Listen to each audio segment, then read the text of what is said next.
82 orang yang akan divaksin atau hampir 400 juta dosis vaksinasi yang harus tersedia, sebagian besarnya seharusnya dari produksi sendiri, begitu ya Pak? Ya, saya melihat begitu. Jadi ada sekali lagi pandemi ini memang memberikan tantangan dan masalah yang luar biasa besar, tapi sekaligus juga peluang untuk pengembangan bioteknologi produksi vaksin ini, Pak Timothy. Untuk vaksin Sinovac ini memang menggunakan teknologi yang agak tradisional, yaitu virusnya diperbanyak di lab dan kemudian diinaktifkan untuk dijadikan vaksin. Itu memang memerlukan fasilitas produksi yang sangat besar. Sedangkan vaksin yang lain yang berbasis gene seperti yang dibuat oleh Pfizer sama Moderna itu sebenarnya tidak memerlukan fasilitas produksi yang ekstra besar. Sebenarnya berpeluang juga dikembangkan. Saya melihat sebagai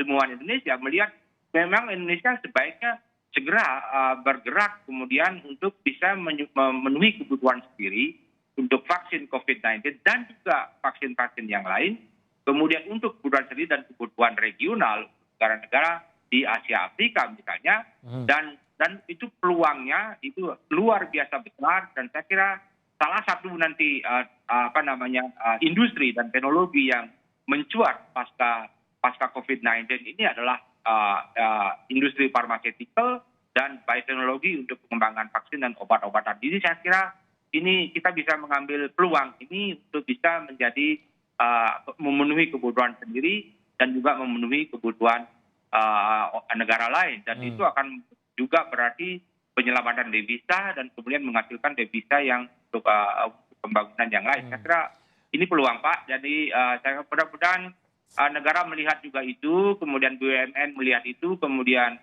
banyak perusahaan-perusahaan swasta di Indonesia melihat peluang itu, bahwa ini hanya masalah teknologi, masalah infrastruktur, kemudian sumber daya manusia yang bisa kita latih dalam waktu cepat kita bisa menghasilkan vaksin dan obat untuk produksi untuk kebutuhan dalam negeri dan juga supplier untuk negara-negara lain di dunia. Saya kira itu ide saya Pak Timothy.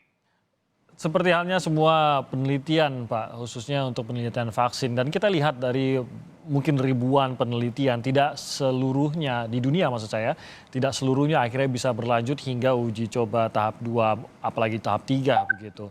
Jadi selalu ada risiko sebuah penelitian itu entah itu batal, gagal, ataupun terpaksa diundur karena mungkin ada setback dalam tahapan penelitiannya. Ini pun mungkin kalau kita mencoba berpikir rasional dengan kemungkinan yang ada, ini pun bisa terjadi pada vaksin merah putih yang sedang diteliti pada saat ini. Walaupun kita harapkan vaksin ini dengan lancar bisa terus diproduksi dan menghasilkan vaksin yang efektif.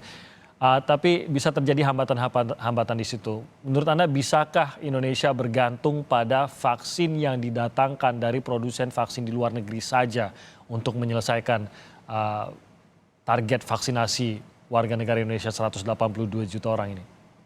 Ya, tentu sulit Pak. Saya melihat begini, kan ada yang disebut dengan reverse engineering. Jadi reverse engineering itu kita membuat produk untuk kemudian sama dengan teknologi mRNA yang dibuat Moderna sama Pfizer, itu semua reverse engineering.